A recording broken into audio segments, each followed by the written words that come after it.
Shalom. First and foremost, I want to give all praises, honors, and glories to Yahweh, Bashem Yahushai, Bashem Rakudash. Double honors to my apostles and elders of every millstone. They're doing it well. Peace, blessings, and salutations be unto the members of the elect, the afflicted, the one-third. Shalom. This is Brother Double Daf from the GMS Detroit camp, coming at you with another video through the spirit and power of Yahweh, Bashem Yahushai, Bashem Rakudash. Today I want to do a quick hit, going in on the MOTB. Lord's will this video be edifying.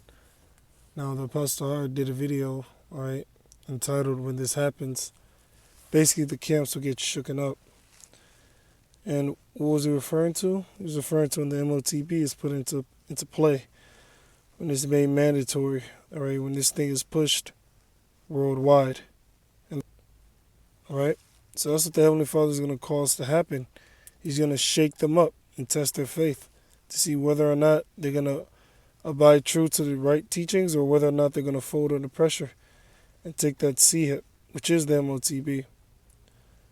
Revelation 13:16. It says, He calls all, both small and great, rich and poor, free and bond, to receive a mark in their right hand or in their foreheads. When you go into this word for mark, the word there is Strong's G 5428. I'm sorry, 5480. Which is karagma, which means a stamp and imprinted mark. It says the mark branded upon horses. Yeah, because if you have livestock, you take a hot iron, you heat it up, and then you press it upon the skin of that animal. And then when you pull that iron off that animal, there's a mark left behind. There's an image left behind. There's an imprint left behind. Which is what? In this day and age, they're going to press that karax within someone and then inject the karagma, which is the mark, the MOTB, all right? And it shows ownership. It shows that these international bankers own you. Anyone that takes it, that's basically what you're saying, that these international bankers own you, all right? Karagma. When you go into the root of this word karagma, that word there is karax, which means a pale, stake, palisade. Yeah, because when you look at how, all right, a needle looks, the syringe that they use in order to inject someone with the karagma, right, the C-hip, it looks just like a stake. It looks just like a palisade. It looks just like a pail, right?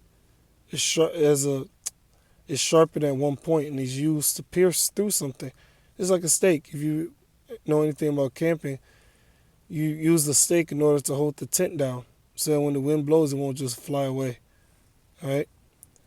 And what is this? The stake? It's a sharp point that you use a hammer with. You bang it into the earth. All right, in this day and age, that's that syringe that they want to inject within someone's body. All right, they want it to pierce through someone's body just as much as a stake pierces through the ground. See?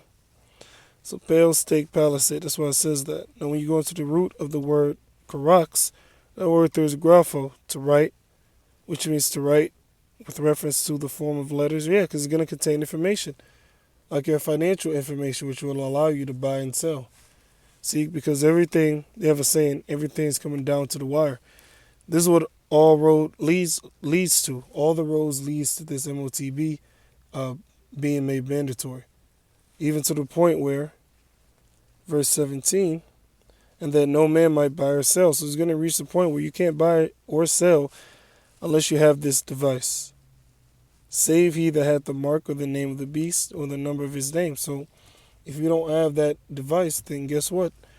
You won't be able to buy and sell in that day. And that's why it's all going to come down to faith. All right?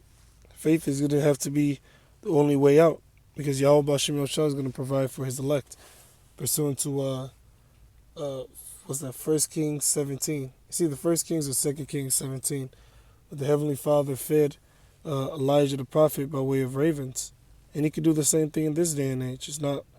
There's nothing too hard for the Most High, as it is written, for with man this is impossible, but with the Most High all things are possible. Verse 18, here is wisdom, let him that hath understanding count the number of the beast, for it is the number of a man, and his number is 666, which goes to the barcode. When you go into this term 666, you see chi, psi, and stigma.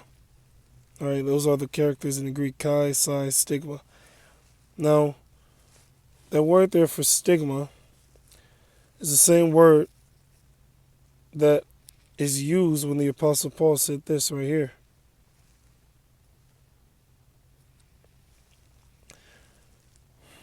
Galatians 6 and 17. It says, "For henceforth let no man trouble me, for I bear in my body the marks of the Lord Yahushua." All right. Now, when you go into this word for marks,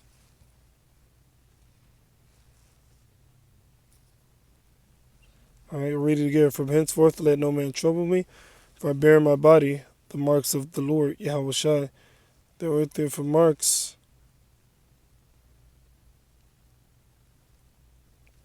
Strong's G 4742, stigma. All right, same thing we saw with 603 square and 6, right? So there's a mark pricked in or branded upon the body. To ancient Oriental usage, slaves and soldiers bore the name or the stamp of their master or commander, branded or pricked, cut into their bodies. That's what they want to do with that syringe, right? To inject the charagma, right? To indicate what master or general they belong to. So anyone that does this, you're saying that these international bankers, they're your god. The word stigma says to stick, i.e., meaning an example, prick, a mark incised or punched for recognition of ownership. So you take that device, then you're saying that these international bankers own you. See? So that's the understanding concerning the MOTB. It's definitely the C-hip. All praise, honors, and glories be to Yahweh Bashir Shai. Double honors to my apostles and elders of every millstone. Peace and blessings to the elect. Shalom.